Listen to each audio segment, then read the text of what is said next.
Chris. Heath. Happy Halloween. Is this going to be a trick or a treat for our listeners? Might be a treat for you. I feel the impending end of the year closing in on me. I got to wrap up these games. We are in the final stretch. That is very true. Welcome to the show, Samantha. You were also here. Hello. I wanted to start this podcast by discussing Heath's Halloween costume. Yes, we are recording on Halloween, and Samantha and I both have to give a standing ovation for Heath's A++ levels of effort for his costume. What a great costume of a lamp, right? Such a sexy lamp. I want to hold its hand. Yeah, it makes me feel strange feelings about it. Weird, though. There's two things to be said. I can't give full credit. This costume idea was assigned to me. By my joking, flippant text message? I did not read it as flippant. Yeah, I was worried about that. I thought you guys were going to have something on your... Oh, no. Now I feel bad. Next year, we have to make up for it, is the actual Yeah, we have truth. to have our penance. Yeah. Let's say what Heath's costume actually was. Heath put in an incredible amount of effort creating his own costume, dyeing his hair to essentially cosplay Rule's card from Deltarune. It's on my Instagram. So yeah, your hair is bleach blonde. Crazy. I have purple shampoo. It's in the works. Okay. And you can't just buy a Rule's card outfit off the shelf. You made that costume. I pieced it together. You got out your sewing needle. I did. Mom's sewing machine was involved. It looked great. No, it was excellent. Also, his arrival to the event we had where he wore the costume, he had the whole setup with like the music and the puzzle and everything. No, he held the party hostage for like 6-7 minutes, queuing up the intro music. But it was worth it. The level of effort in the costume made it worthwhile. Yeah. As amazing as it was, I've just stumbled into it. Rule's card is an incompetent trickster god with white hair. So all I needed was the white hair. But yeah, great Halloween. And man, bleaching hurts. Oh. There was scabbing afterward. Oh. It took like 5 hours. This is why girls go to like a hair salon. I did go. To like a salon? I paid money for it. Okay, I've never bleached my hair. What caused the scabbing? The bleach. I mean, you literally bleach your hair. Okay. But it came out real even, so they say. Yeah, it looks really good. And yellow. I am the brass master. I am the cheesehead. But that's what the purple is for. It's also worth mentioning this incredibly high level of effort joke Heath had dressing up as Rule's card, showing up to our Halloween party. It was a joke only for Samantha and I. No one else in attendance. That's who I thought was going to be at the party. But then a bunch of adults were there, and I had to commit because otherwise my secondhand embarrassment was crippling. I mean, everybody liked it, even if they didn't fully understand what was going on. They all enjoyed it. Yeah. So big laughs all around. Yeah. What an entrance. Anyway, a little more on that Halloween party in the back half of this episode of Mobius Tubes, a video game podcast. This is episode 130. One. Yes. Whew. We haven't released the last episode. My That's bad. why they pay me the big bucks. 131. And yeah, we're recording it on October 31st, 2025. Halloween night. Should we talk some games? Stardew Valley is everyone's favorite farming simulator game from that one guy. It was just false start after false start because my brother Seth kept wanting me to join a co-op world. That's a bad way to start playing. No and yes. Okay. So he definitely showed me the ropes. He made sure that I got my furnace cranking, but I didn't craft the furnace, so I didn't get the achievement associated, so that stymied my progress. The good parts and the bad parts, I'm an excellent grower of seeds, and the economy is starting to bud, but I walk into town and it's Vincent's birthday. Vincent's the child of one of the families. Yes. And I go, wow, I'm going to blow this kid's mind with that nice jamborite I mined out of the geode that I got from a rock. Uh-oh. And it's a sparkly green thing. He'll love it. And then I hand it to the kid and he's like, this isn't fun. So I'm like, fuck this kid. Okay. Oh, it's Haley's birthday the following day or so. I'll get her a nice shell from the beach that's got a star next to it. It's got a star, Chris. No. Seems promising. She receives the shell and goes, yuck, why did you give me this? Haley so I think, likes- fuck that bitch. Anyway, I'm thinking, man, will no one be my friend? And then guess who walks into Pierre's shop? It's the Joja Mart guy who starts handing out 50% off coupons, and everyone's crowding around him. I think to myself, I need to go full Joja Mart No. so I can have friends like him. Oh. Yeah, Stardew is okay. Samantha clearly is privy to a lot more knowledge than I have. She's like groaning and moaning over there. To be fair, Vincent, I don't like him very much. He's just like very annoying boy to me. I don't have a lot of patience for annoying boy children in fiction. So, you know what? If you missed his birthday, fine. Haley's cool. She likes sunflowers, if you got any of those. Taking notes, Chris. Yeah. If you want to impress the hot girl. That probably goes for most Haleys. Yeah, that probably does go for most Haleys. Sunflower. All right. So the thing is, a shell is registered, I think, as trash, technically. So while you may have uses for it, you essentially handed her a sack of garbage for her birthday.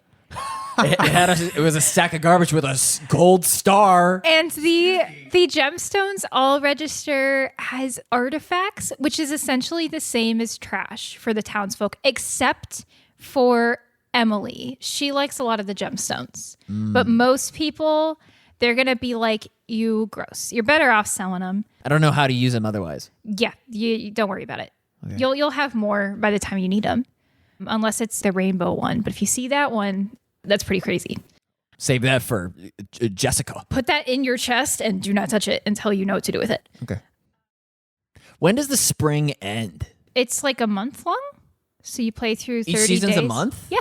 Oh, okay. I thought that was the case. Yeah. Good. All right. Does a year have 4 months in it? Yes. Oh. Like Mercury. Mercury? A year on Mercury is only 88 days. Okay. Cool. So it's less than 4 months. Sick astrology reference. I mean, you play literally every day and it's 15 minutes long. So it's not going to be a full year. That would be crazy. Have you gone to like the flower festival? I went to the egg festival. Okay. Did Abigail beat you? Ready, set, go. I beeline it to like the bottom left where none of the other kids are going. Yeah, they're idiots. I pick up so many eggs. I probably pick up 6 eggs. Pathetic. What? Is it coffee that makes you run faster? Yes. I should have loaded up on performance enhancing drugs from Thomas. All right. Abigail won the egg hunting contest. She beats everyone probably their first year or two, and then you get her. It feels really good.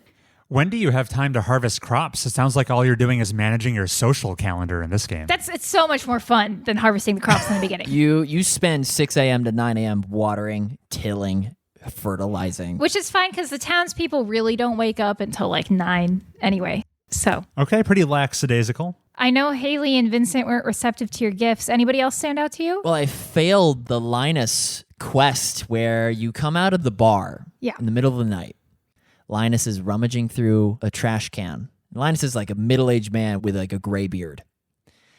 You catch him in the act stealing from the old guy's trash can, and he fesses up and says, "This food was going to go to waste otherwise. It's my only source of sustenance. I'm embarrassed to say that I need to do it." And I was like, wow, Stardew Valley, what such great commentary on poverty. And it gives you a massive text box. It fills up the majority of the screen. He just pours his heart out to you, this guy. And your 4 options are like, what you're doing is right, that food would have spoiled otherwise. No, it's illegal. No, but you should get a job and not leech off to society. I went with the last one, and the game sort of wags the finger by having your player character walk off screen, and then the hobo guy just turns the corner and starts rummaging through that house's trash can and gets caught a second time by the proprietor of the bar. And the proprietor of the bar says, "Hey, I saw what you were doing. Here, why don't you have these zucchini fritters and make sure you dip them in the spicy horseradish. Yeah, Gus. He's a real one. And I was like, wow, much more to say about society than Minecraft or an Animal Crossing. The theme of Stardew Valley is community. Joe Jamart is the villain. It's trying to rip out the tight-knit community. You literally beat the game by fixing the community center. That's the whole point of the game, is talk to your neighbors, build a community, and your life will flourish. Having these connections in your life makes everyone better for it. That's the message of the game. I can't believe you told Linus to get a job. Well, So judgmental. I'm a farmer. That's the second oldest profession ever. He should actually pull him up by his bootstraps. We're getting a little red pill here, but no, I think that it's mutually beneficial if he does so. The employment is fulfilled in Stardew Valley, as it were. And Linus does okay for himself in his little tent. Aside from this one time where he's eating out of the garbage, I feel like he's pretty self-sufficient. Like, he fishes and forages pretty well. So he's not like a moocher, per se. Every other time you talk to him, he says something like, the land takes care of me. Like, he's very, like, he chooses... Which I subscribe to. Yeah, he chooses to live out of society's typical bounds. Also, Linus is a great person to be friends with early in the game because he'll give you stuff that's pretty useful as gifts. Unlike those shells. And he's also really easy to make friends with. I think his thing is he'll take any fish from you, and a lot of the townspeople will turn up their nose at like raw fish. Oh. So don't quote me on that, but he's got some really easy gifts that he'll love. So yeah, Linus is great. I love Linus. He's awesome. Yeah, he's good for some tech tips. Wait, how do you know? Oh, I got that joke. Okay. Yeah, shout out to the Linus Tech Tips. We like to push the small channels out there. Right. They need the traction. Yeah, you need the growth. Yep.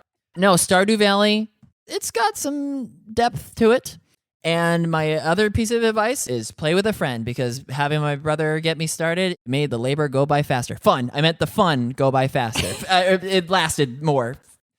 Do you have a differing opinion on that, Samantha? I guess. Do you think I should start my Stardew Valley gameplay single player or multiplayer? My brother got me started on it, and he was like, you're going to play on your own first before we play together because you're going to be holding me back. I think it is kind of good to get your sea legs on your own because you have to force yourself to learn the map of the town. Because I remember I'm really bad at directions, and I got lost in the town the first 4 days I played the game because I was just like, this map they gave you is not helpful enough. I don't know where anything is. I found this woman's shop once. How the heck do I get there again? The mines are closed, but then they're not. It's confusing. But I mean, I got there, and now I've played like over 100 hours of it. So worked out, obviously. And also, you kind of get the hang of how things work versus like if I'm there, I'm going to be as efficient as possible. I'm going to be cutting through a lot of that for you. And I feel like you're going to come away, go to start your own farm, and you're not going to be, your foundations are going to be shaky. Yeah. So. And at the same time, I would be a societal leech on your fun. Yeah, exactly. And there's nothing worse than those leeches. Your brother, is this the brother that was Type of the Dead world champion? The one in the same. Okay, thank Yes. you. All right. Yeah, he's a gamer. And that's Stardew Valley. That's Stardew Valley. I didn't expect to see it reappear, but I'm glad it did. Me too. I'm surprised you returned to it. I thought you were done. Bro, I'm lifting in the gym, and I'm like, hey, Chris, bada bing, gym talk. And then he's like, Samantha will be there at the podcast recording, and I think, oh, hell. So I spend the next 4 hours the mining, farming. Okay, so Yeah. had I not mentioned Samantha was going to be here. No, I would have killed the heart or something. I see. Mm-hmm. More on that later. I know you both have been dipping back into Slay the Spire. You're playing nothing but Samantha games, Heath. But let's talk about other games. Let's talk about Chris games. Samantha and I have been playing more Hades 2. That's right, the somewhat recent release, latest game from Supergiant Games, already a bit of a critical darling this year. There's been lots of Hades talk on recent Mobius Tubes episodes. If you want a refresher, tune into them. Real quick, Heath, do you have anything to say about your successful Hades run? So since we last met, I've defeated Hades. it hasn't changed my opinion of the game that much. I thought of the best analogy. It's an all expenses paid vacation to Montana. It's the most expertly trained musician playing the worst instrument. This is the game as a whole or the ending? The game as a whole. Okay. He hasn't seen the ending. Okay. Yeah, I did. Did you do it 10 times? No. There you go. I barely could do it once. Exactly. To Chris, Hades is ambrosia, the most coveted drink of the gods. To Heath, Hades is ambrosia, that cloying marshmallow fruit salad recipe that they served at C3 on campus. Oh, yeah. That was so sickly sweet, you've had enough after 2 bites. Which is why you maybe harbor some resentment because your 2 bites turned into 70 hours, 80 hours. How long did you play that game? Longer than me. And I liked Hades quite a bit. Did you like Hades too? We should transition back. I tried to. Okay. Chris and I have both seen the ending for Hades 2, or should I say endings? Yeah, more on that very soon. Where we last checked in, I think I was around 30 hours in. I said something like, feels like I'm getting real close to that ending. Little did I know I was literally 2 runs away from hitting credits in Hades 2. Samantha and I have now both seen the ending of the game, and we're here with some more fully matured thoughts on the Hades 2 experience. Like I said before, this isn't going to change any original Hades haters' minds. We spell it Haders. The core appeal of these games is the same. When I'm making my favorite games of all time list, the original Hades meant more to me and is probably going to just edge out Hades 2. I'm going to put it right above it. But on the other side of the same coin, though, when I'm choosing my desert island games, I'm reaching for Hades 2, the sequel, and bringing that to my island. Hades 1 meant more to me. Hades 2 has better longevity. What are you talking about? Since we spoke about this, I saw the Pact of Punishment, that you could calibrate all of your... Right. You amp up the difficulty. There's so much replayability in Both that. of these games have a very granular difficulty setting. In Hades 1, it's called The Heat. Pact of Punishment. Pact yes, of the Punishment Heat. Heat. And then in Hades 2, it's Fear. They're essentially the same system. You tinker with a bunch of modifiers to make the game harder in very specific ways.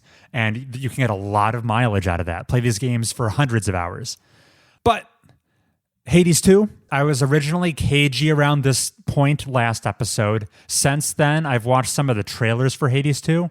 They're not very precious about this information, so I'm going to reveal some lightish spoiler things that were in the marketing materials.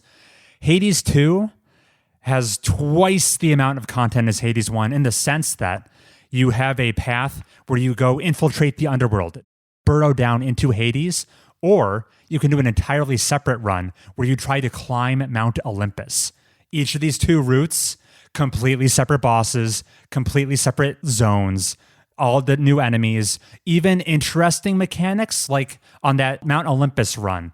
The first zone has a more strategic layer to it where you walk into the city of Aphira town square, and instead of doing the standard protocol of clear a room, choose reward A for go through this door, choose reward B, go through this door. When you enter that town square, all the doors are presented to you, and you can very intentionally craft your build going like, I want a Zeus spoon here, then give me 2 centaur hearts for extra HP, then I'm going to visit my man Hermes. You can plan out your entire run step by step right at the start. There's usually like 9 doors and you get to choose 6, I think. Yes. Yeah. So cool ways that they mix up the flow of the game. That's just one example. So yeah, there's twice as much game here. There's more gods, meaning there's more types of boons, meaning more varied play styles. That's why Hades 2, probably the game feels just a little bit smoother as well, just some quality of life stuff. Hades 2 is the game I would play in perpetuity, even though I loved Hades 1 a little bit more. I agree with all of that. One reason I love Hades 1 a little bit more is that Hades 2 stumbles at the finish line. Stumbled At the finish line. Ugh, okay. Does Asterius come back? I wish. It's a bull pun. Samantha and I have seen the ending of Hades 2. And I had workshopped my list of complaints that I was going to run through with you. And I'm still going to because I'm frustrated. But the game has since been patched. The ending has been reworked in small but very consequential ways, addressing a lot of my complaints. The Hades 2 ending you can reach right now if you download the game from a fresh save is going to impress you more than I was impressed by it. Supergiant reacted to fan feedback on the Hades 2 subreddit in the past several weeks. I was getting the sense that this ending is going to be controversial, and yeah, it was. I'm going to say the original Hades 2 version 1.0 ending is the most questionable narrative choices Supergiant has ever made in their history as a game developer, which admittedly isn't actually that big of a burn. They've had, by and large, very strong stories. But the ending I was presented with did a lot of very strange issues of Millennium, your protagonist, all of a sudden at the very tail end, ripping agency away from her, bestowing it on this character who this isn't their story, and they make the final call, honestly, to the point where it felt disrespectful to Millennium. I'm like, she didn't deserve this. She essentially gets the rug ripped out from under her and is like, what the heck? And then everyone's like, well, you're okay with that, right? And she's like, I guess this isn't what I chose to do. Yeah.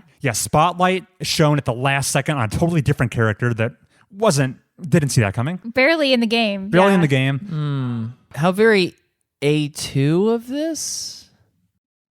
Is this a Nier reference? Yeah. I was either going to spitball that, or if at the very end of Mass Effect 3, you control the Star Child. and Shepard's like, go on, kid. Choose a color. Yeah, that irked me. That rubbed me the wrong way. To be fair to Supergiant, I think the way the characters acted made sense.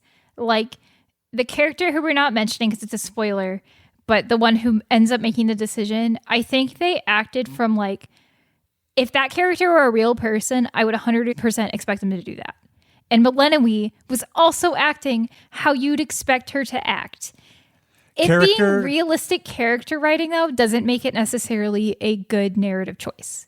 Yeah. Character motivations maybe were still coherent, but... They weren't just coherent. They were perfect. Consistent. Yes. Yeah. But it was at the cost of the ending. Yeah. The flow of the story. Yeah. And yeah, like Samantha said, when presented with incredibly upsetting information, Melanie being told to sweep generations of family trauma under the rug and just smooth it over the course of 3 sentences. Ugh, horrible pacing. And she wasn't even mad about it. Yeah, she took it so well. Unbelievably well. I would have thrown a tantrum. Also, this ending, just when I was sitting there watching it, I'm like, wow, so this is what actually zero foreshadowing looks like. Yes. Complete heel turn, came out of nowhere.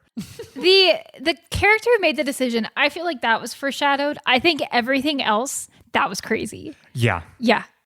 So these are roguelites. You're intended to keep playing them after the credits roll. Hades 1, Zagreus keeps trying to escape from the underworld over and over again, but eventually his conflict is resolved, and they come up with, a somewhat lame but believable excuse of, oh, Zagreus, you're now the security specialist. Just keep trying to escape, test the House of Hades defenses. That's your excuse for continuing to play. Heath is looking at us like that's not a very good excuse, and it gets worse. It's so whatever, but fine. I was on the edge of my seats waiting to see what kind of shit they come up with and continuing the Hades 2 narrative. Because it's a war going on right now. There's a war going on. Presumably, if Millennium succeeds, the war is over. Right. Otherwise, she's failed. And I'm like, what did they cook up to keep this one going? And they didn't cook up shit. They came up with nothing. Time flows freely forward, Chris. My writer's advice to the Supergiant team is if you have all of your characters in the post game literally saying, man, this sure is confusing, don't really know what's going on anyway, if your characters can't explain the plot to me, maybe change the plot. It doesn't make any sense. They wanted to tackle a more serious setting for this game. I get that. But it feels like they wrote 75% of the game and then were like, oh, we forgot to have an ending.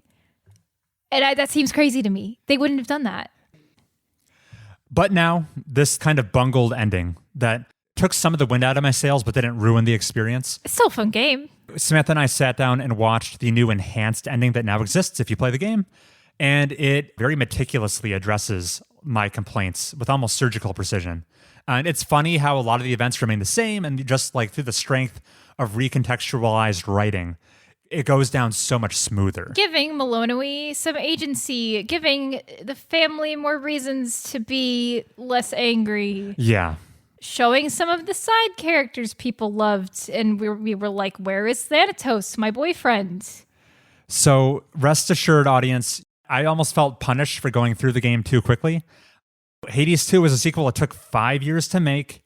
I restrained myself when it came out in early access a year and 4 months ago. I'm like, I'm going to be a good little boy, wait for the version 1.0 proper release. And what Supergiant Games failed to communicate to me was I needed to wait 1 year and 5 months to actually get the satisfying ending, not 1 year and 4 months. I'm feeling gypped and frustrated by it. I know this issue won't affect future players, but just the takeaway I have is, man, playing video games close to release, you can be punished for that. It does pay to wait. You should just wait to play these damn games. To be fair, I feel like my biggest issue with the ending was the time flows freely forward thing. I don't even think saying that is a spoiler because it doesn't make any sense in the game or out of it. Right. No amount of context. That has not changed. That has not changed. Because you can't change it because there's no way for this infinite roguelike to make sense. So, yeah. If you're playing the game and you're like, wow, how are they going to tie this all together? They're not. Don't worry about it too much. If you like playing it, just keep playing it. It's going to be fine. Hades 1, the more, I think, tight, coherently thought out experience. Hades 2, that gameplay got a little bit of a glow up, but, you know, it devolves into a mess. Also, they won't let me see Olympus anymore. And I'm mad about it. I want to go back up there. I don't care. It's a waste of time. I want to see the statues. Yeah, some very low-hanging fruit opportunities for like fan service, they just completely neglected. Yeah, oh my God. Yeah, baffling. Leaving it on the table. When we watched the enhanced ending and there's like the little montage and you finally see Dusa, I popped off. Yes, his girlfriend. I saw Achilles and I was like, I liked Achilles fine. And I was excited to see him because I was like, a character from the last game. Crazy that there are so few of them in this game because it's literally the same universe and the same family. Like, where are they? I mean, I know where they are. This update came across awfully negative. I still love Hades 2. We saw the ending and we kept playing it after that. Oh, I'm nowhere done with this game. The epilogue interests me more than the epilogue in Hades 1. Yes. I mostly kept playing Hades 1 so I could hook up Achilles and Patroclus. Yeah, there's more intrigue around the chasing the epilogue in Hades 2. Yeah. And maybe the next time we give an update on this game will be like post-epilogue. We can comment on that. Maybe you will. When I beat Hades 2 in 2026, and I say that as to say I'm not going to start it until I have sufficient hardware to play it on. And also it's going to probably take me all of 2026. Am I going to know what gripes you had upon reaching the ending? You'll know one of them and probably not the others. Interesting. Okay, yeah. Fun. Yeah. Many of them will be obfuscated from you. Yeah. Fun. That'll be fun. And it's going to be the one they didn't fix. When we tell you what they were, you'll be like, really? That's such an easy fix. Heath, if you upgrade your computer, Chris and I will get you a controller. The state of your play is making me sad. What are you talking about? I'm able to water my crops and shiv my slimes. Yeah, Stardew doesn't need a lot of performance, thank goodness. That's it for Hades 2 talk for now. What game do we want to discuss next? Throw it back to Heath. Back to Heath. I saw you've been playing a different roguelite recently now that you're past Hades, Heath. I started Slay the Spire. At long last, the strategic card game roguelite. Samantha's played it a lot this year. You were saying, Samantha? I was just going to say, I've been looking at your Steam achievements. Seeing you play it actually made me get back into it again. And I see you've been quite successful so far. Racking it up. I love Ironclad. I love the Silent. The Defect sucks. That was my initial impression. I don't understand. I had the opposite. Right now, I have the Defect at level 17 Ascension, and the Silent and Ironclad are hanging out about 10. How do you make his Fruity Pebbles do good stuff? Talking about the defect orbs. Focus go up, you win. But then there's that other card that makes focus go down and strength and dexterity go up. Bad. Slay the Spire is the classic deck building game that we lauded as one of the best deck building games for obvious reasons. It's so bare bones. The only gripes I have with it are the same gripes I had about Assassin's Creed Odyssey. The UI elements clip over each other. I can't sometimes see the enemy dialogue because the pop-up window describing how they're vulnerable is covering my stuff. Just nitpicks. I don't know, though. Here's my dilemma with enjoying Slay the Spire. It's like I'm dating a rich guy. I don't know if I love him or his money. I've been playing so much Hades that getting to play a nice strategic at my own pace deck building game, I don't know if I love it intrinsically or just because it's a brief breath of fresh air. Reprieve from Hades. You would have loved any game that let you go at your own pace. Yeah, seemingly. No, Slay the Spire, great. So many relics. I don't think I've repeated like one relic where it was the Centurion puzzle where every time you get 3 cards, you get 3 more cards or something stupid like that. Relics have like very big game altering effects that'll kind of define your run for you. We're still running into new enemies. The Transient. Yeah, he's interesting. He got 99 health. There's an achievement for killing him, believe it or not. Impossible. No one has ever done it. No one at this table has ever done it. No one at this table has ever done it. Transient, you just have to outlast him, right? Yes, he dies after 5 turns. Yeah. Yeah. Boy, Chris, we gotta put to some sort of visual animated product this show and not harp about the details because I want it to look like my delusions of grandeur. I think like, oh, it's gonna look as good as like Cuphead or something that's like has great artistic merit. Then you look at the bosses in Slay the Spire, and it's the donut and the triangle man. Yeah, it's like, wow, if you have a decent gameplay loop or a funny enough show, you can put any visuals to it. And I'm just so excited for Slay the Spire 2, where they're not going to do Hedgehog 2 to their visuals, hopefully. Maybe the art assets will be a little more impressive for real this time. Oh, I love it. I can't, yeah. I wrote down, what did I write down? I wrote down, what a dangerous game. I could play it for days. Yes. Yep, and you will. And you very much will. Don't look at my hour count. It's embarrassing. What's your favorite Ironclad strategy you've employed so far? How do you make his block go up? Are you a believer in the block? I just hit until they're dead, and then I heal. Which is why I can't get him past level 9. Oh, shrug it off. Shrug it off. Shrug it off. That's the one that gains 11 block, draw 1 card. Yeah. I use him. If you've upgraded it. I use him? Ooh, and Whirlwind. Oh, I love a good Whirlwind. Okay. All right. Just ground all 3 of those birds. Who's your least favorite enemy, and why is it the stupid avocado-looking man? I hate him. Ooh, yeah, he fucks me up. Yeah, yes. I hate him. He's so annoying.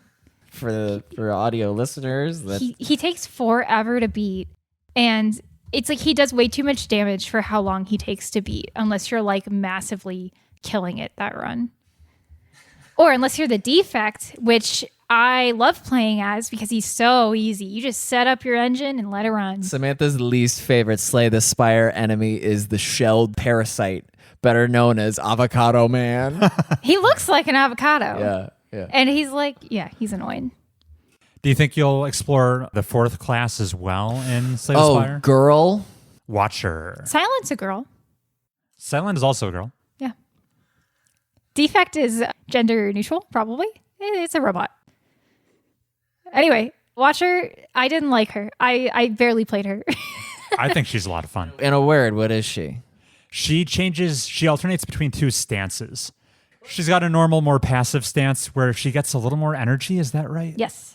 And then you can transition her into an aggressive stance where she takes more damage, but she does double damage. How it works is when you transition from her calm to her, I forget what it's called, aggressive, she gains energy when she switches.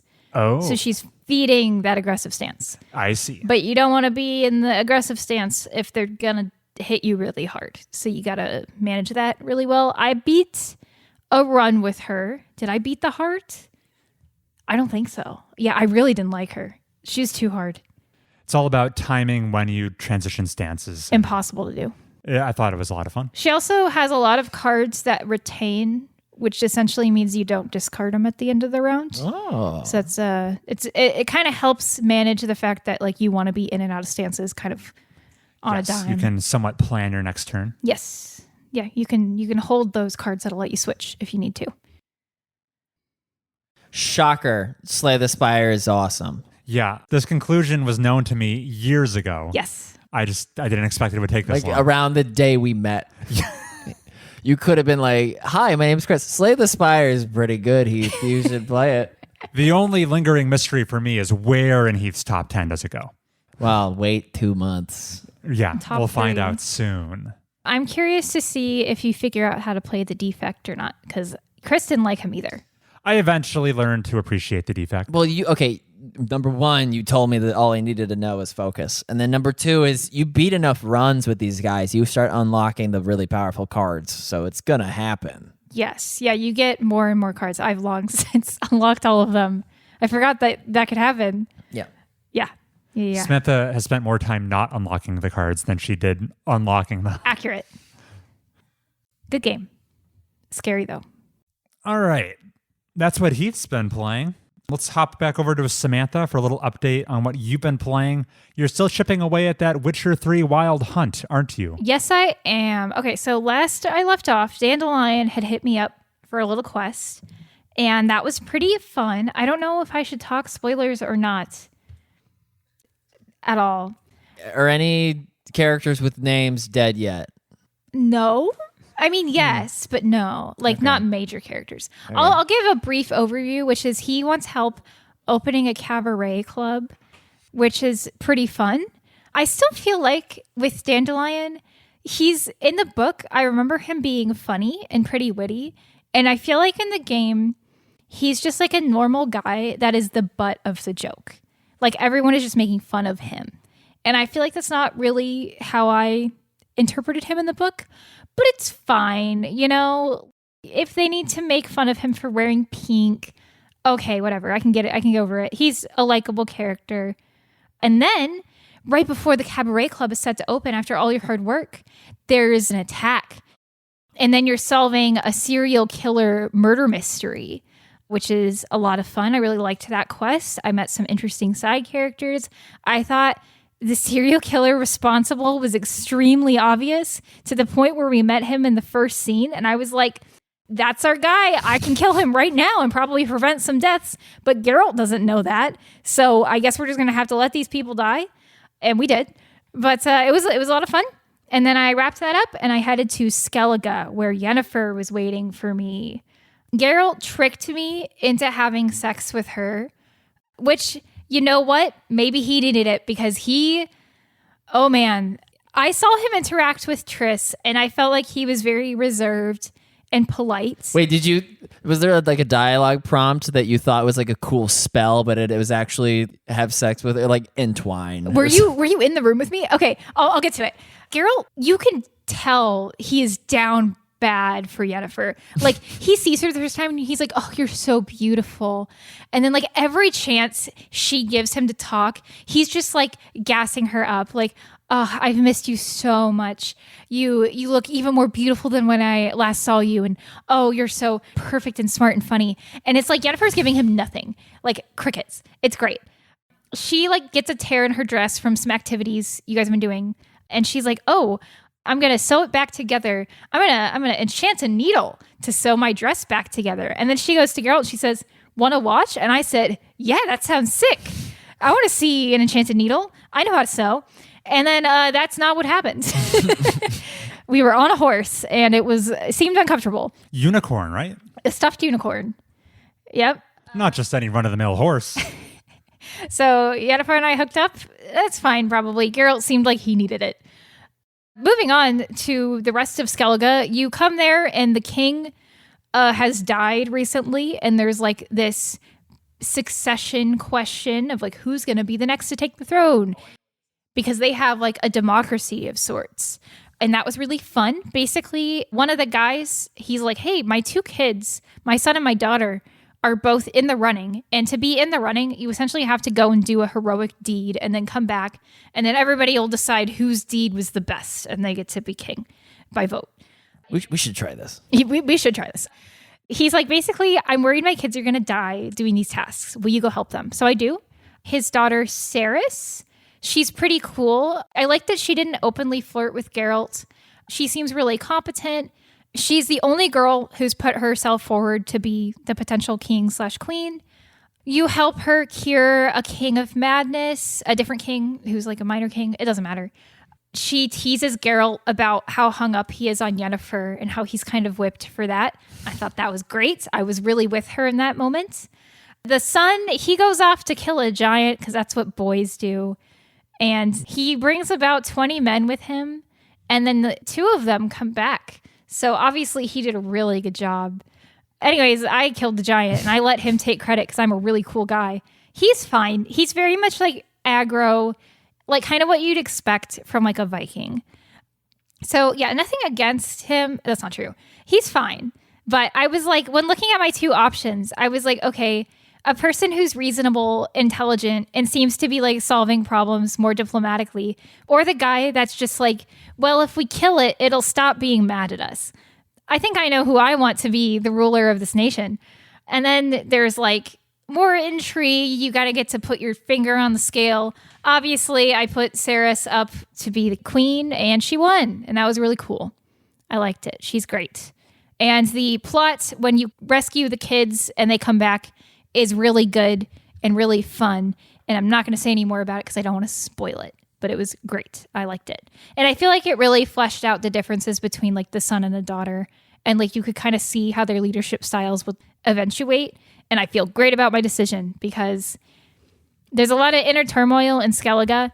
And a guy who's going to fight first and ask questions later is not the guy you want leading it in a time of global war. It's going to divide the nation and the nation's going to crumble.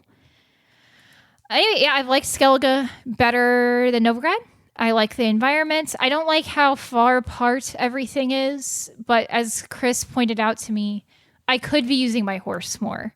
I just don't like it because Roach, he annoys me. He's got such a good name, though. Roach is a great name for a horse. And Roach is a she. Oh, okay. Roach is multiple horses, though. That makes her Yes, a mare. but always a girl. Oh. That's Why? an important detail. Why? Because horse girls. Horse girls. Okay. You said you had a Witcher question for me, Chris. Yes, I have a question, but first, I think this is too valuable not to turn it into content. I was waiting for this to arise organically. I tried to force the issue today by sending you to Novigrad's streets and looking for this little note, but I didn't know where it was. Anyway, turning back the clock to the Carnal Sins quest. This was the tracking down the serial killer quest you did back in Novigrad. He's evil. I had the same experience as you, Samantha, except I got the epilogue and you haven't gotten it yet. So if you find yourself back on the Novigrad streets sometime, you'll eventually find a note showing that the killer has struck again. You got the wrong guy. I saw him in the act. So There were 2 killers? there's no more content here. It's just this note that you find that clues you into the fact that you took the red herring. I never actually solved it myself, but during our conversation over the phone, when you originally told me how this quest played out, I was taking notes, my Witcher serial killer notes here, trying to figure out if I could figure out who it actually is. And Is it the doctor? I think it's the coroner. Okay. And here's what I've got. So the method of death, they were targeting the throat by pouring formaldehyde down it. Yeah. That is part of how they died? That's the embalming fluid. coroner would have access to formaldehyde. True. When you caught the eternal fire torturer guy in the act, Yeah. he was branding them. Yeah. That's not consistent with any of the other bodies. He was poking her. Okay. No one else has brand marks. It's all throat stuff. Yeah. The coroner has that weird age discrepancy. Yes, he does. He's a vampire. Oh. He's got that eternal youth, and he's been sucking these girls dry. Okay. So I just wanted to point out the writing is more subtle than you maybe were giving it credit for. Kudos to The Witcher, because I saw this guy who was like walks in a room and he was like, I'm the most evil guy you've ever met. I'm going to be mean to everybody in the room right now. I'm going to pick out a personal trait, make you feel bad about it. I mean, I'm happy that he died, to be honest. He's a villain. He Yeah. just wasn't the particular villain you were after. Aren't vampires supposed to be extremely difficult to kill in the Witcher universe? Yes, especially higher vampires. Well, that seems like a problem that will solve itself. None of my business, officer. I didn't see anything. So, he yeah. killed a lady I liked, though. That was pretty uncool of him. Why does he care about the church? He's a vampire.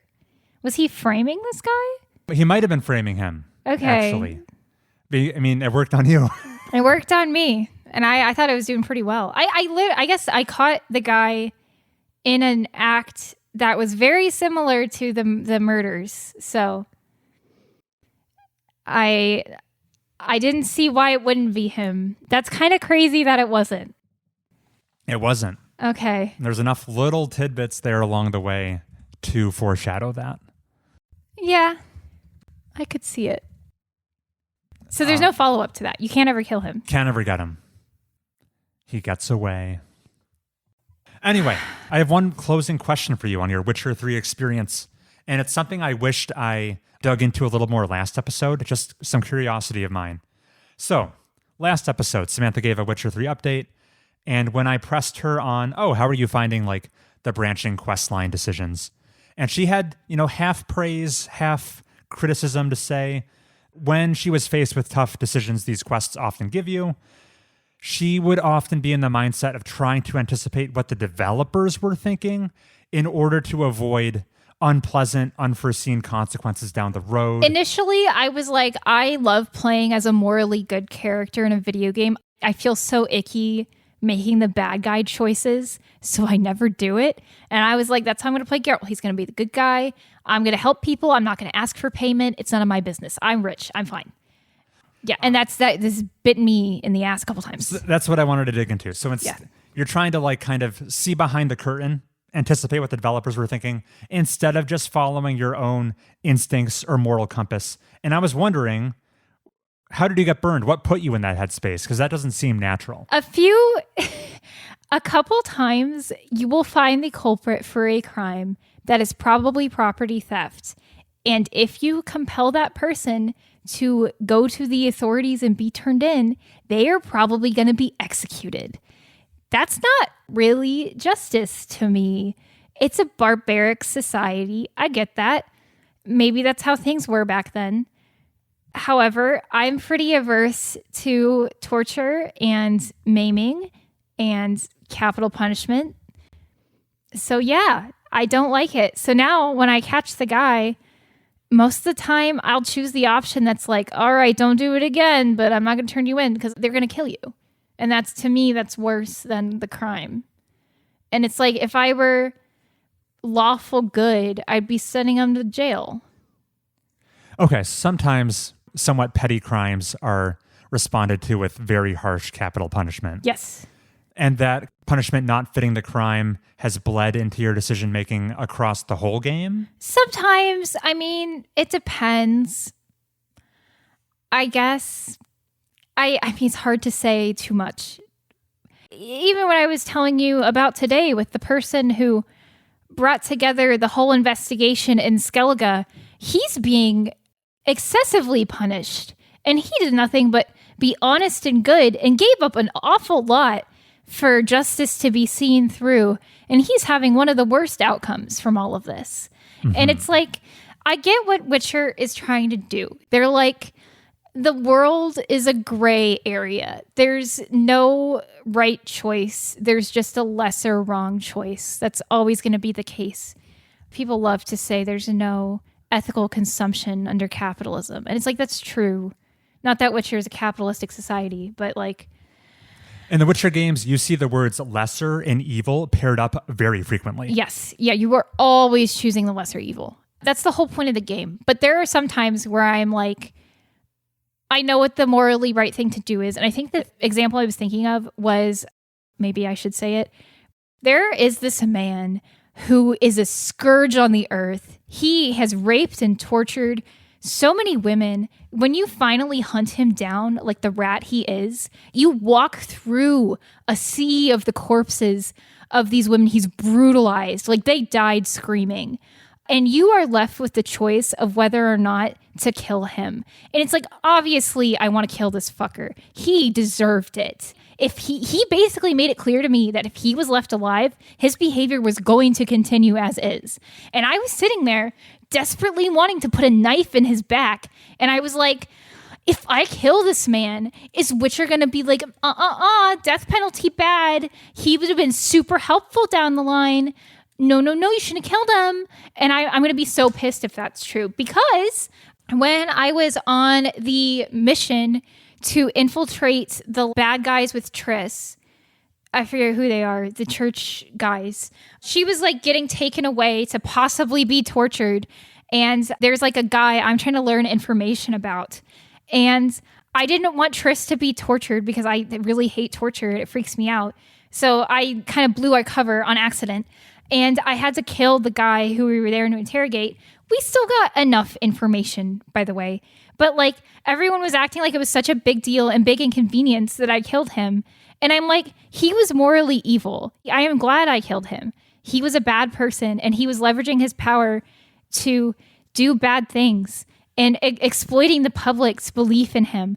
The world is better for his corpse being 6 feet under. And the game is like, you shouldn't have fucking done that. It would have been so much easier and you wouldn't have to do all this extra work if you just left him alive. And I'm like, that's so dumb. To play devil's advocate, I'm not even necessarily saying I would have made different decisions than you.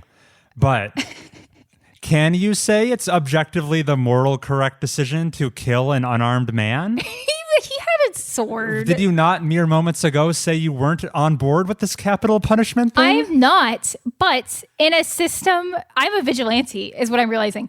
The system is corrupt. Novigrad, there is no law enforcement. Who's to say you were making the objectively, morally righteous decision? Did you see those corpses? I'm devil's advocate. I'm just saying there's gray area here to say I'm being punished for being a goody two-shoes as you're killing an unarmed man begging for his life. He wasn't unarmed. Oh, you're talking about, sorry, Heath. You're talking about the guy who I killed among the sea of his women corpses. There's room for debate here. It's not like Chris is looking like he's next on my list. The Witcher, not even Wild Hunt, just the entire franchise is a Western. Not only because he's on his horse. You know the difference between like a Western and an Eastern, right? Fill us in. Well, okay. Western is your character is the only source of justice in a lawless system.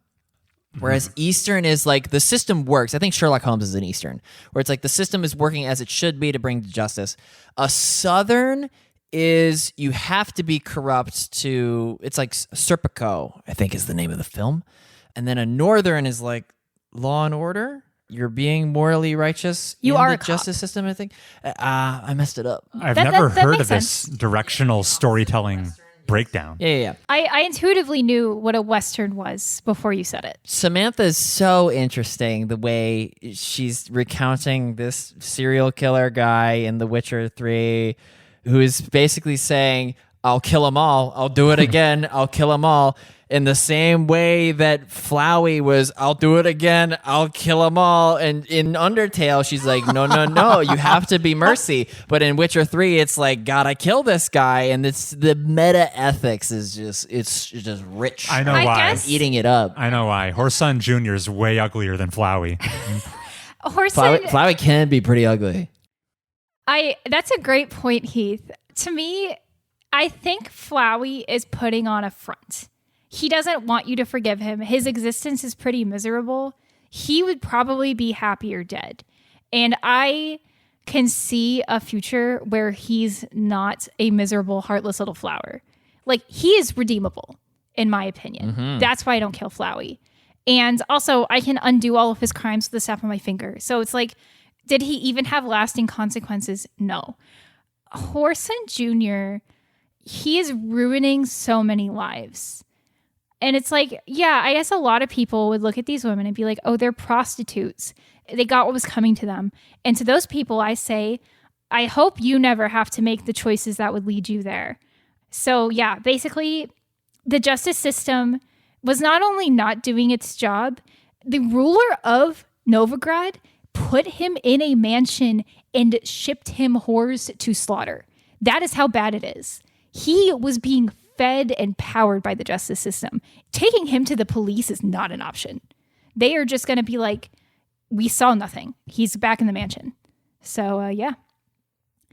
In my opinion, I was the only thing standing between him and the many more vulnerable women on the streets. I made the right call. And if CD Projekt Red wants to be like, no, you didn't, then they can suck it. This is all speculative. We don't know whether or not Chris the game reassured me you. that maybe killing Horson Jr. isn't bad. It's fine, probably. But there were consequences for the church leader, and he's bad as well. I didn't see his corpses lined up the front, but I saw the burnings when I entered Novigrad, and he's all part of that. And burning people at the stake is pretty barbaric, wouldn't you say? Especially when they're innocent and not doing anything wrong and just living their lives as they were allowed to do up until very recently, when their practices were deemed illegal for no particular reason, like a scapegoat. Yep. A lot of adult themes in The Witcher, Wild Hunt, and Stardew Valley, yes. It is very true. Games of a similar, cut from the same cloth. Cut from the same cloth. I feel like I've talked too much about The Witcher, unless you have more questions for me, Heath. No, that was the Chris. main question. And I think it delivered some interesting commentary. These are sequential areas, right? You can't go Skellige, then Novigrad? You can. I think you can, but you're going to run up into some level restriction problems. Oh, okay. The thing is, though, you're not. Oh. Because by the time I got to Novigrad or Skellige, I was adequately leveled to go to either. That's only Okay. because you min-maxed your Gwent and got all the good loot. That's because I like to delve into the side quests, and they're fun, and I like doing them. So my level goes up faster than the main quest level goes up. But who isn't doing that? Why are you playing The Witcher if you're mainlining it? Kind of the point to get lost in the sauce. Yeah. Stop and smell the roses. It's literally like, why are you playing the game if you're not doing that? Crazy to me. We have one more game we could talk about. Do you think we should? Okay. And with that ringing endorsement, Samantha and I are a little bit of the way through playing Life is Strange. Woo! So this is the 2015 narrative adventure game from Don't Nod. I played a Don't Nod game earlier this year, Jusant. You remember that? Yeah. This was probably the game they were first known for. Life is Strange. It is borrowing heavily from the Telltale formula of choose dialogue choices, make a couple branching decisions, and this very TV-like experience of a game will play out before you. Not as many quick time combat events, though. Who's driving? Chris, I've been driving, but mostly deferring to Samantha's decision-making. because Chris has played this game before. I played this game back in the day, and it's been sufficiently long that I want to revisit it. Samantha and I are specifically playing Life is Strange Remastered, which we won't actually say is the definitive way to play this game. We've all looked at graphical comparisons, and it's kind of up to the viewer which one they prefer. For it being a remaster, the visuals are such a lateral move. It's a lateral move. Yeah. Faces are probably more detailed, but I think in some scenes, lighting choices have suffered, actually. Everyone's in shadow all of the time. Yeah. So weird. So maybe you play the original, maybe you play the remaster. It's kind of up to you. Whatever's cheaper on Steam at the moment. Yeah, I would go with that. Yeah. And this follows the story of Max Caulfield. She's like a senior in high school going to a very specific school in the Pacific Northwest for photography. Very artsy-fartsy school. She used to live there. She's returning after like a 5-year absence, going back to your roots kind of vibe, trying to blend in with high school politics. There's the popular mean kids, and there's the, down to earth geeks, and you're just kind of swimming through that environment. Samantha, this is your first time playing the Life is Strange game. How are you taking to it? I technically played chapter 1 like 10 years ago. Right. This game was released episodically, but now it's just a complete package. And it's not because I didn't want to play more, listener. I was just broke and chapter 1 was free. On our current playthrough, we are halfway through the game. Yes. What are my thoughts?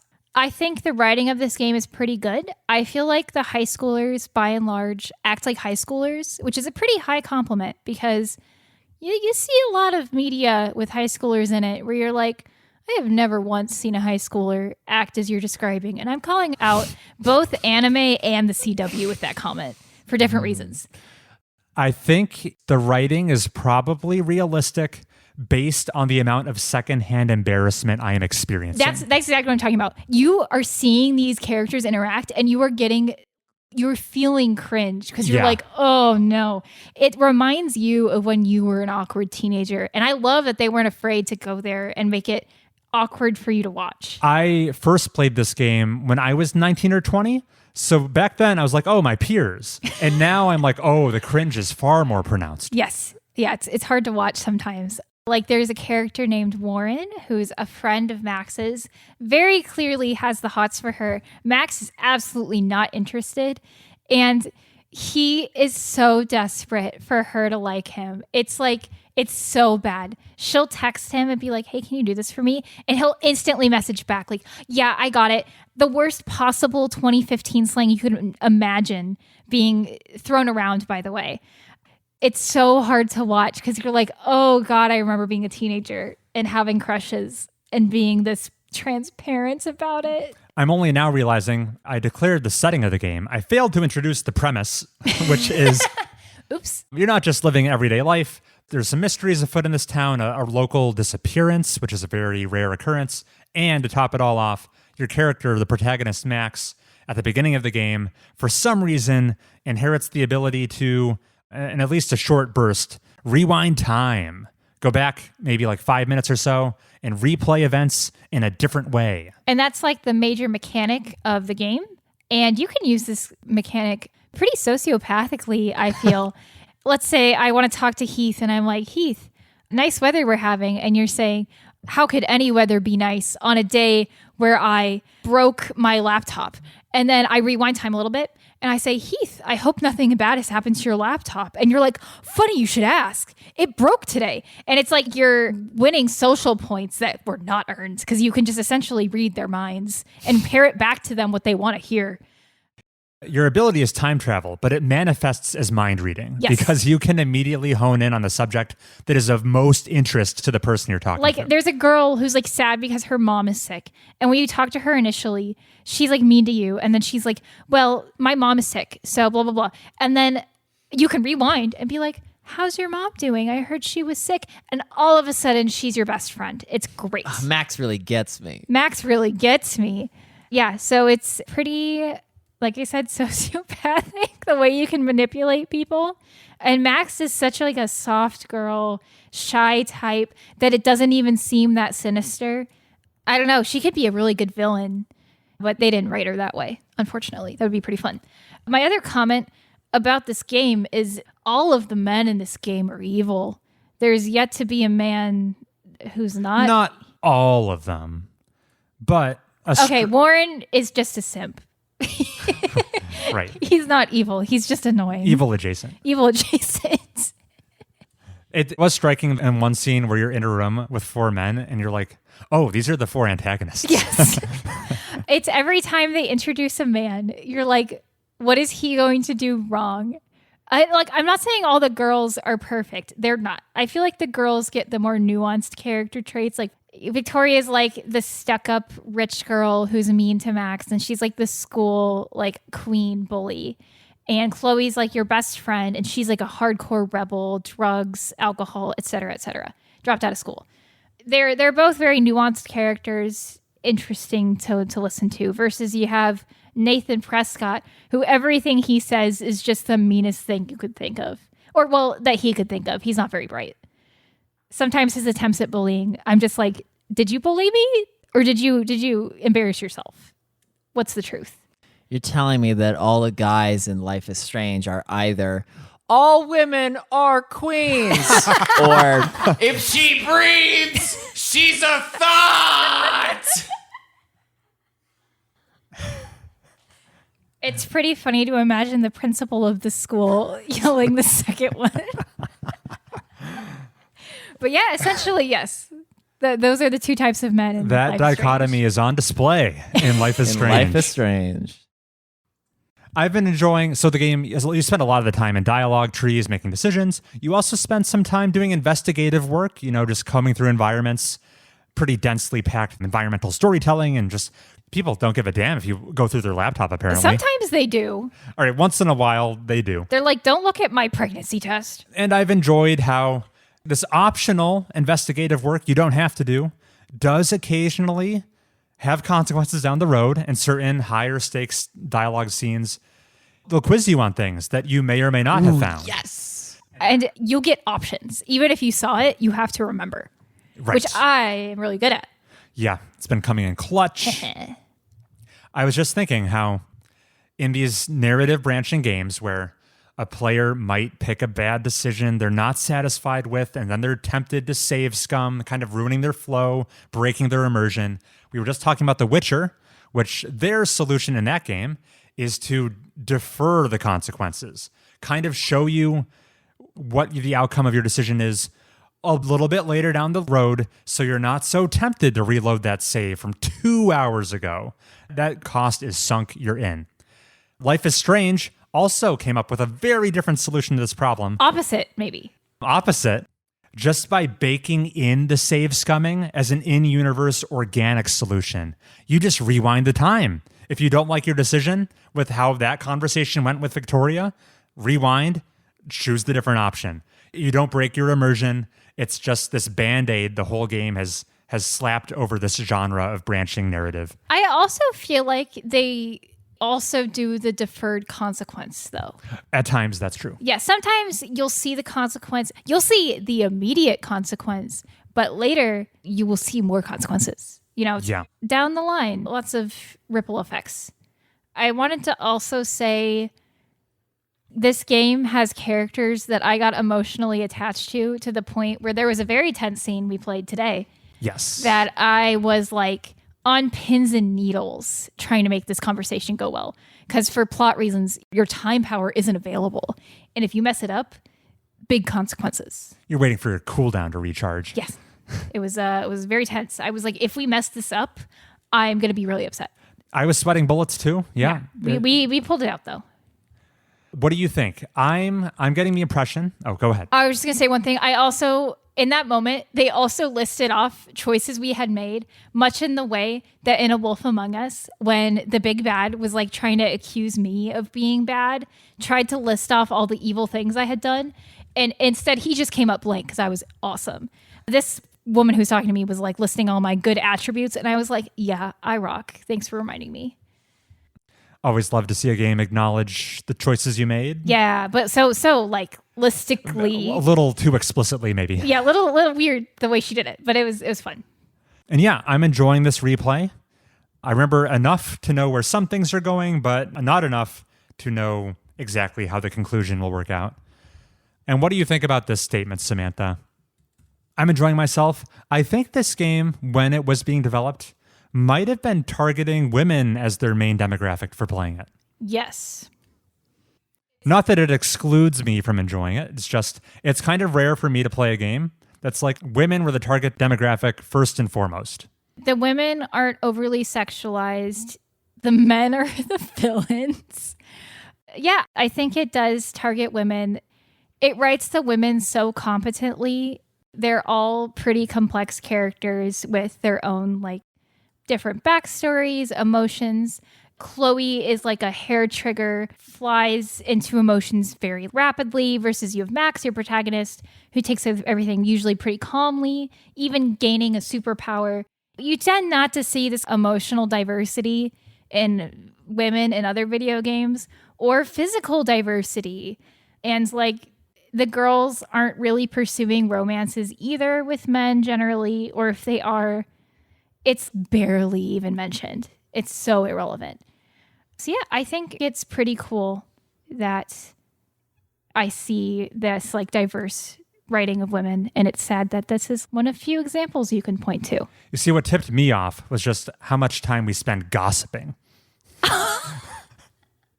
Just all these teenage girls and their drama. What do you call information gathering in any other game? When you're playing, I haven't played Disco Elysium, but I'm sure you interrogate subjects.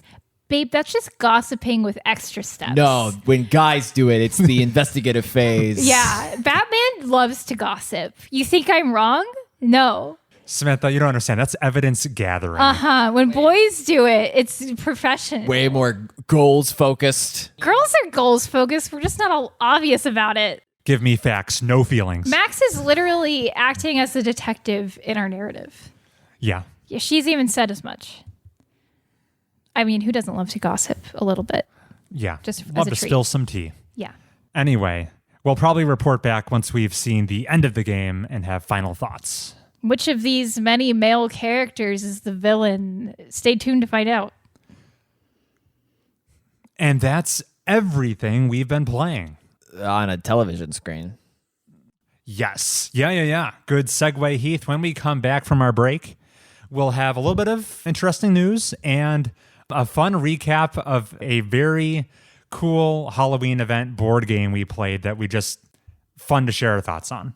We'll see you then.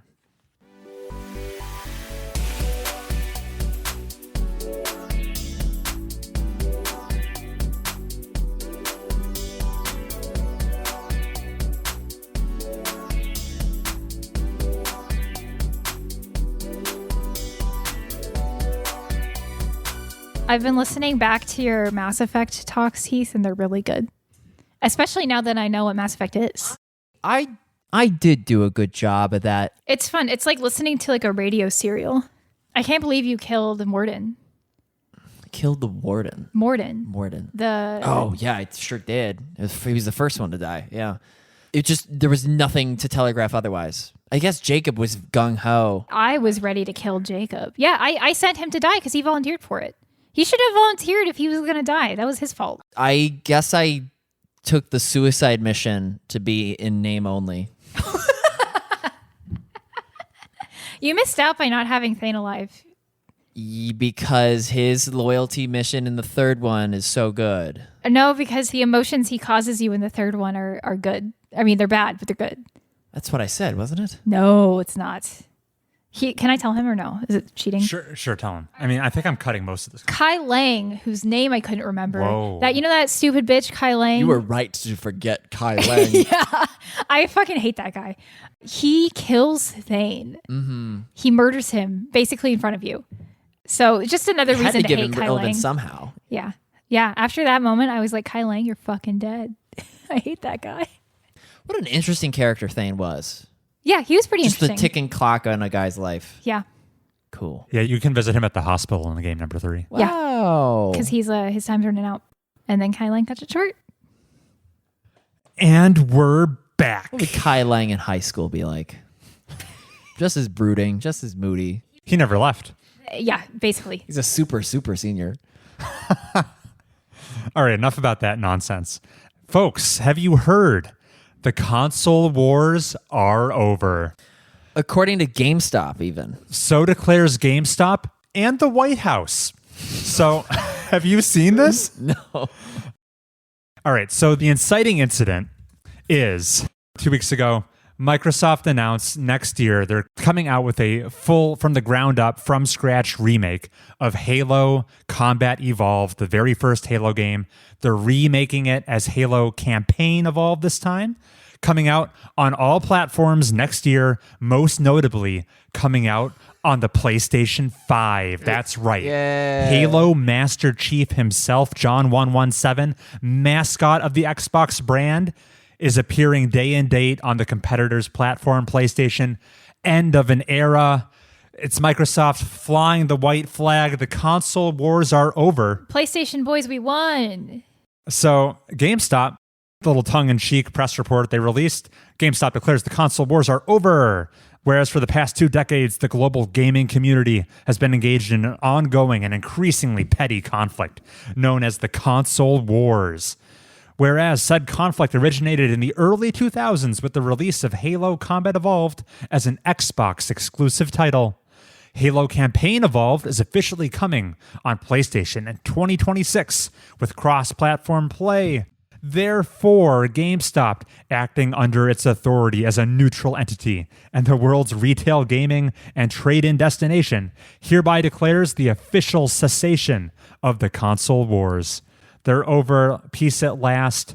But the White House Instagram account and Twitter account thought this was real nifty, retweeted it, and came up with this AI artwork of our glorious president Oh my God. as Master Chief himself. Okay, that I don't need. But the reason why this is so funny is because they're treating it as boilerplate as you would be if it were among nations.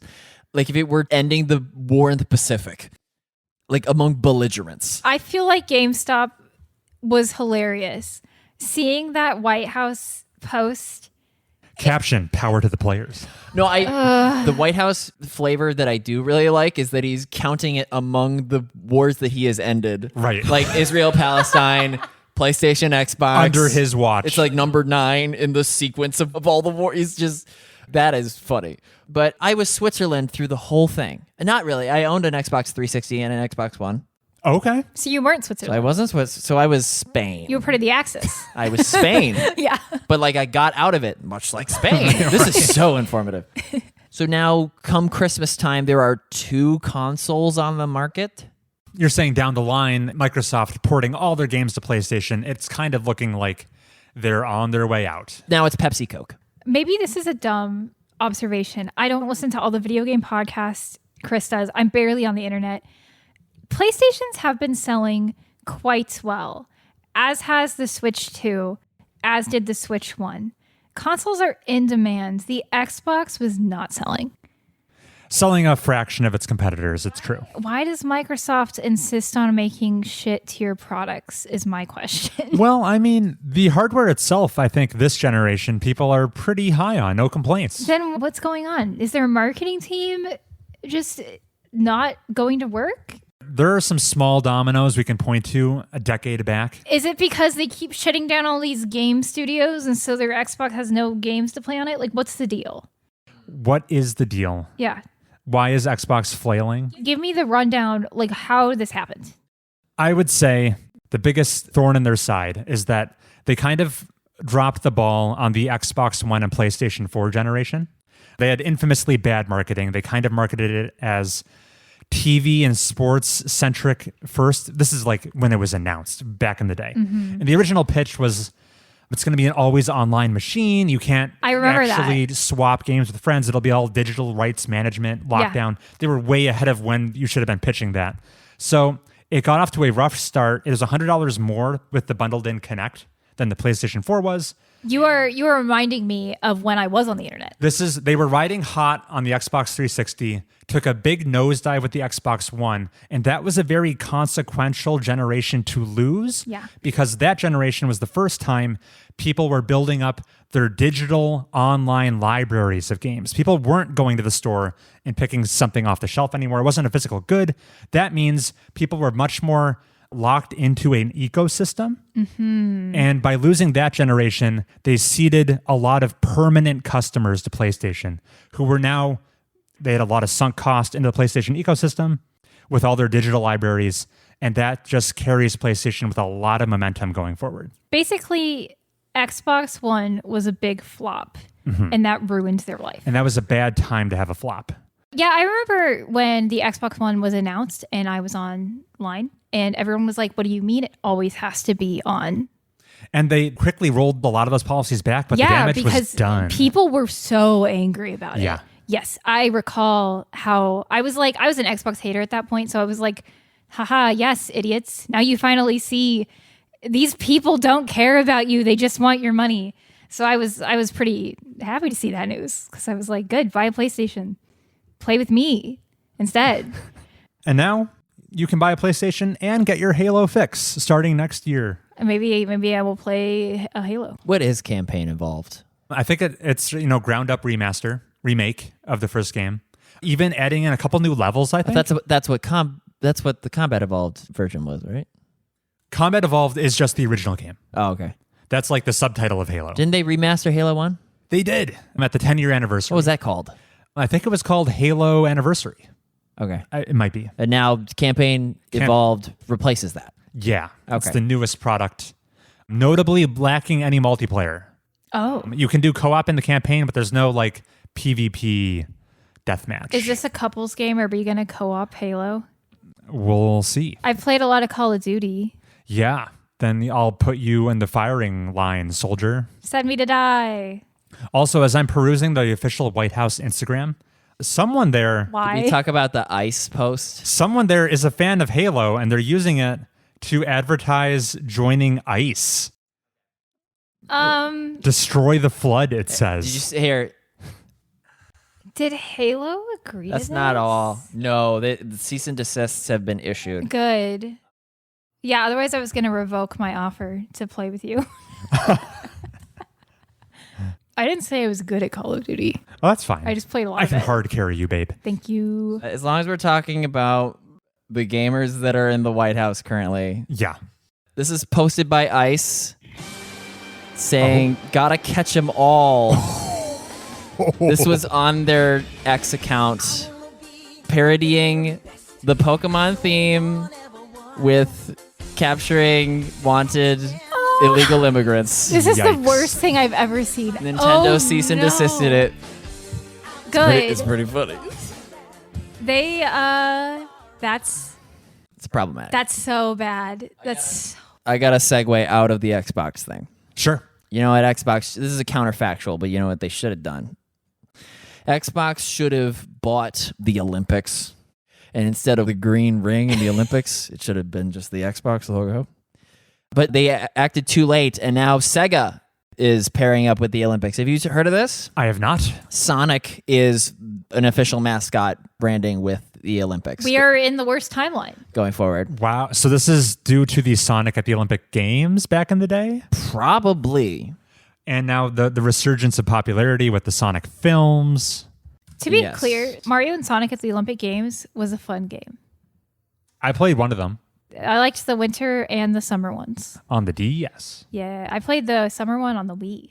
This is a win for everybody, mainly because the mascots of the Olympics past have been Ugly. awful. So ugly and just instantly forgotten when the next set is due. Just bargain bin mascots. Sonic at least is like, it's dynamic. It has like a fun base. I like how they had to compromise and make Amy green. I was going to say that. Everyone else is the right color. Yeah, but and Amy's green. There's no pink and Knuckles is red, so she has to be green, and she just looks awful. But I think that's fun. I think you're right. It is more memorable. You know what needs to happen though? Every time a gymnast grabs the rings, No, sound effect. I thought of that just now. That's Sonic good. should be allowed to compete in the 100-meter sprint. And that was the news. Moving on to our final segment here. So a little out of the ordinary.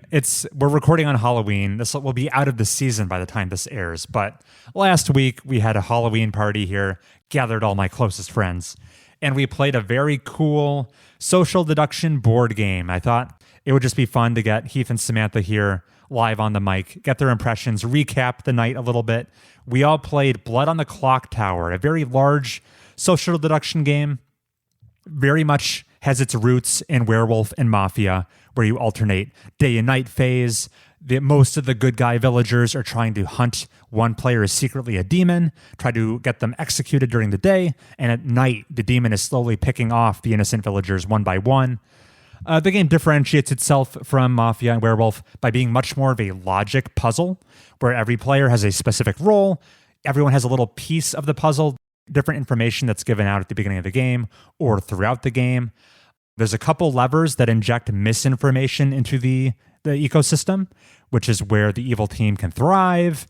Samantha and I first played it back in August at a convention. We thought it was great and decided, let's try to port it over to our friend group, see how they take to it. I took on the role of the storyteller, pretty much the moderator, not on either team. I just kind of ran the game, and we played it twice. And yeah, Heath, as a very first-time player and a fan of other social deduction games like The Resistance, like you watched a lot of Among Us.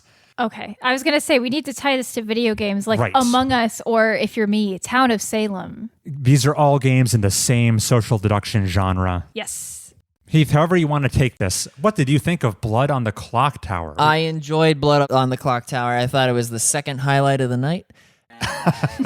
The only thing that I think it would benefit from is it's too easy to just remain in your seat, talk to this person, talk to that person. Yes, the seclusion of going into the bathroom and the closet and the bedroom made for better. Yeah, deliberations happened, but I feel like you gotta like spread people out, and you can't play this in a limited space. If you have like a dorm, you can't relegate it to your side of the room. It's got to be multi-spatial. Otherwise, I had no preference over my first playthrough or my second playthrough. I thought they were equally balanced and good. You played both sides. Heath also won both times. Yes. Oh, I hadn't even thought of that. And no, Chris did a great job. You absolutely need a think on your head on a swivel driver like Chris was, because our group was plenty patient, but I could absolutely foresee if the opening assignment of information lasted like 2 minutes longer, people might have like not necessarily gave a single peek, but That first night phase is pretty lengthy. I feel like you need to be reassuring people like night is still going, eyes are still closed, just to make sure everyone knows like you haven't forgotten to wake them up. That I haven't actually keeled over and died. Yeah. No, yeah, and it was my very first time running the game, so it was probably even longer than it should have been. Also, night one went long the first night and the second game because I took a long time. That's right. Yeah. Because you had a cool role in that second game. You were the spy. Yes. And you got to see the answer sheet in its entirety. Yeah, you would think that would help. But it's information overload. I couldn't read it. I don't have too much more to say other than it's all conditions dependent. If you have 6 friends, play the Resistance Right. or Werewolf or Secret Hitler. Yeah. If you have 11 friends, no, that wouldn't like the highest Resistance can go up as 10, right? 10, and that's probably pushing it. If you have 10, consider this one. If you have a big enough house and they're seasoned enough, they've played in Among Us, they've played at the Resistance. Would you say this game is a step up from complexity of those, you think? Not complexity, but just stamina. Yeah, it was longer. That's true. And that's a little bit dependent on how large your group is. We played with 11 players plus me, the storyteller, which is pretty much in the sweet spot of recommended player count. You could probably go down to 9 or 10 and still be fine. Samantha, you also played on both sides, good team and evil team. And I played the time at the convention. At the time of the convention, where you were the demon itself. That was probably the most fun just because I was doing really well. And in the first game we had here, I personally was doing pretty well. Unfortunately, the other members of my team were bad and they know who they are. So they killed me when they should have been killing the person I was pointing my finger at. And they were fools not to listen to me. Me and Hannah, my friend, were looking at each other like we're doomed. Like it's just us two and we're cooked because they won't listen to us. Heath did a good job as his poisoner role. He nailed it. Yeah, I never felt like an NPC.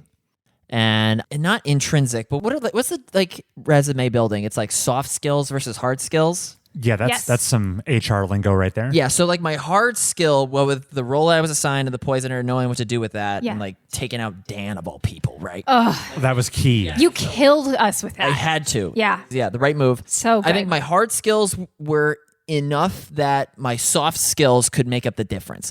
I was able to suss out Sarah and I was able to suss out you. The only outlier, and maybe this is just unique to her, I could not understand Hannah.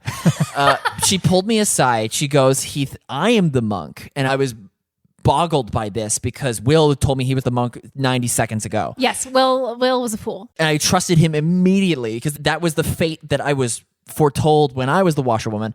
But then when she admitted that she was the monk, I thought, is this lying Hannah? I've never seen a lying Hannah. Hannah has never lied. That may be the case. Yeah. So I was 2 out of 3 for my vibe checks. And I don't know what the hard skills. I thought it was like a perfect balance. You got out of this game what you put in, and I'm so sweaty, Chris. Yeah. Under that costume, also. Oh yeah. I feel like everybody was giving it a good amount of effort, and that made it fun. Also, fun stories about Hannah. I used to play Secret Hitler and Coup with her. The only time she would ever win Coup is if her cards let her win. Yeah. Because she would not lie. And one time we were playing Secret Hitler, I sat next to her. I turned to her right as the game starts and I say, "Are you evil?" Like, haha. She says, "Yes." She was evil, ladies and gentlemen. She just straight up told me and gave it away. She is not a good liar. What a gambit. Yeah. I pray that plays off in her favor at least once in her life. She confused me enough that I didn't outright out her. Good. Okay, that's all you need. Yeah, I was blown away by the confession. But like I got her sooner rather than later. I mean, she's a open book in many ways. So yeah. She's hard to read because she's not trying to deceive you at all. And most people are in some ways. Your blood on the Clocktower mileage, it has everything to do with the people sitting to your left and right than it does Just stand up. any other thing. That you can talk to people that aren't sitting next to you. That may be sufficient for me, but I feel like I'm comparing it to. I was about to say, is this the best social deduction detective game experience I've ever had? And I was gonna say no, because I think I've had like a resistance game with a reverser that's going every way it's supposed to. Yeah. And I'm gonna say it again. Longtime listeners know I played whatever Murder in the Church with my coworkers from TikTok. Yeah. And that one where we had my entire building to monkey around with. That was where you actually had practical walking cycles. It would be my preference. I think it's going to be hard to beat that Murder in the Church game because when you described it to me the first time, I was like, damn, I wish I could have gone to that. Sounds sick. I was about to say, no phones, just kids living in the moment. But we did have our phones because we needed the flashlight because we were playing in pitch dark. So fun. So scary. But This is a close second. I think this game with more plays, because you can get more complex with it. This is like the baby one. Yeah. So what you don't know, Heath, is once you get a few reps under your belt, that menu of roles and information I handed you, there's completely different menus. There's 2 other ones, actually, an intermediate and an advanced, with a completely new selection of roles that completely changes the meta. This is Cosmic Encounter. They're called scripts. These scripts have roles that are meant to work well in tandem with each other. Yeah. So they've designed a lot of content into this game. So I'm thinking that the best plays of this game are yet to come, and that I bet they could rival your best resistance play. Blood on the Clocktower has the highest skill ceiling of any social deduction game we're aware of. Yeah. There is a skill tree. I mean, not tree. Skill levels for this game. Oh, yeah. Complexity levels of the script. Yes. Yeah, the last one, you described the plot to me, and I was like, how is that a game? So it's going to be fun. Yeah. I'm so glad our group avoided my biggest fear of what the pitfall could be. I was so concerned. You would wake up from that first very long night phase. It would be day 1, and everyone would look around hesitantly and not know what to do and be reluctant to share anything. But no, our group was off to the races. Everyone was eager to talk. I was so relieved by that. I lucked out that the one friend I wasn't sure about, I invited him, and he was like, oh yeah, my friends and I used to kind of do this kind of thing all the time. And I was like, oh, perfect. So everyone was like seasoned except maybe Brian's girlfriend? Sarah. So yeah.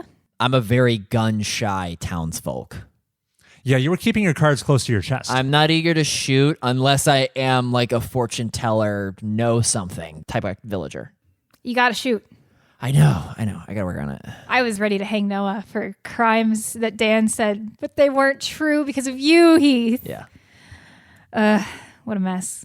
This was my first time being the storyteller who runs the game, and I thought it was a pretty interesting experience. You're a dedicated storyteller, probably for He's going to train me so he can play the game as well. I think my ideal Blood on the Clocktower evening would be to storytell one game and play in the next. Will Chris be the superior storyteller? Yes. That's not necessarily true. You're so attention to detail.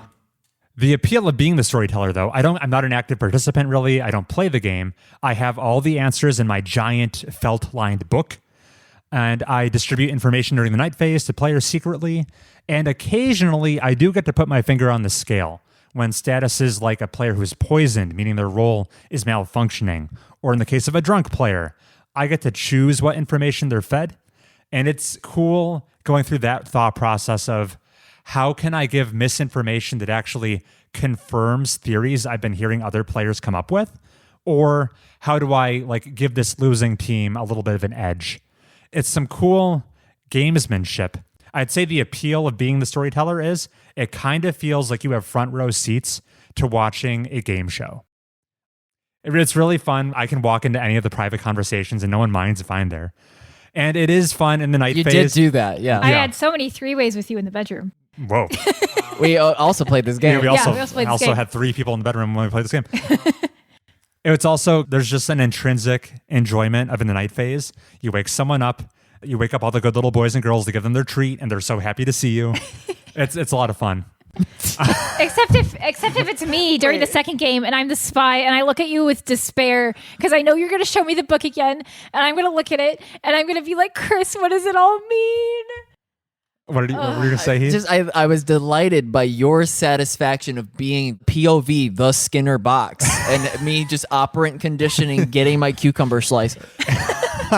You were in the closet when I pulled all the boys in. I pulled them in, and I was just like, all 3 girls, and I left. Yeah. I was close. You were close. You were 2 out of 3. I just can't understand Hannah. That's a passing score. Me and Sarah had her pretty tricked, so she might as well have been on the evil team. Oh dear. She was healing me. Yeah, I cooked her. Sorry, Hannah. But Heath, I live in Nebraska and I have no IRL friends. How am I supposed to play any of these games that we mentioned? Just play Demon Bluff on Steam when it comes out early in 2026. It's the same exact game. Is it a online multiplayer or is it just a single player? It's a single player logic social deductions. Oh, okay. I've talked about it. You did. Before. Yeah, you mentioned it. Although you could also play this Town of Salem. I have no idea what Samantha this is. will go to bat for Town of Salem. Let me talk about Town of Salem, which ruled my high school friend group my senior year. Ooh. It's basically Blood on the Clocktower online. There are some differences because you're online, so you can't really tell if people are lying from the tone of their voice, how they're acting, etc. So I would say there are more direct ways to prove that people are lying. It's a whole lot of fun. More emphasis on the logic puzzle? I would say it has to be. Oh, yeah. I'm seeing bodyguard, doctor, investigator roles. Yeah, you know what kind of roles are in the game for the most part. You can play at different difficulty levels that have less clarity, etc., etc. It's great. I had so much fun playing this with my friends in high school. If you don't have any friends, or if you just have a couple friends, it's great if you have a couple friends because you guys can all play online together, and then the rest of the party is filled out online. I'm saying this not knowing if this website still gets the traffic it does when I was in high school, which was a while ago. So, that's check it out. It was a lot of fun. I loved it. Good times. I would go play it now. Just send an email to the podcast and tell me to join your party. The latest patch notes was from a decade ago. Oop. Okay. Maybe not. Hopefully it's still active. Yeah, you got to use your Facebook. If not, Among Us is I guess fine. And that was Blood on the Clocktower. I've been having a lot of fun with it. I think it has rekindled some of my enthusiasm for social deduction games. The worst part of the game is the name. I feel like it could be better. Okay. A lot of syllables. Yeah, it's a little lengthy. I don't like that the villain is called an imp. That's dumb. That's only in the first script. I know, but I don't. They should just call him something else. The devil. Okay. It's better. Imp just seems like he's up to no good. He. But he's murdering people. Sure. That's worse. Yeah. Yeah. That's the show. And that was this show of Mobius Tubes. This episode didn't have any email write-ins, but Heath, how could you appear on a future episode? You write into mobiustubespodcast@gmail.com. That's right, mobiustubespodcast@gmail.com. We'll read all of the emails we receive, answer your questions on the show. We love to receive them. Here's an email that I want. Janice, how do I play League? I don't know what items to buy. I only buy those recommended ones. And then I'm spending like the first minute just sitting idle because I'm too weak to go up against the enemy heroes. It's just a minion farm until I can get to like the 15-minute mark where I can actually take out a tower. What am I supposed to do? When does it become fun? You have League installed on your computer right now? Remember he told us about it. I've spent as much time in League as I have Stardew Valley. That hurts to hear. Whoa. Tit for tat. You're going to receive an essay from Janice. Oh, Yes. no. Very exciting. Can't wait to hear how that plays out. Can't you, though? And I'm going to keep... Where's Robin's axe? Oh, where is it? It's in I don't know where to look. the woods. The woods? Yeah. I have a farm in the woods. No, it's it might be if you go down from your farm to the left, maybe. Okay. Even if I find it, I'm not gonna make the trip to Robin's store You're not? until I have enough money for a coop. Mm-hmm. I gotta, yeah. Coops are big. Make sure you have land cleared for the coop. Chris, which came first, the chicken or the egg? Neither. The mayonnaise machine. I made a mayonnaise machine before I ever got a chicken. I think in my first playthrough, I did the same thing because you could. It's effective, surely, if I had an egg. If you had an egg, it'd be great. Yeah. All right. I'm pulling the plug on this podcast. No. See you all next time.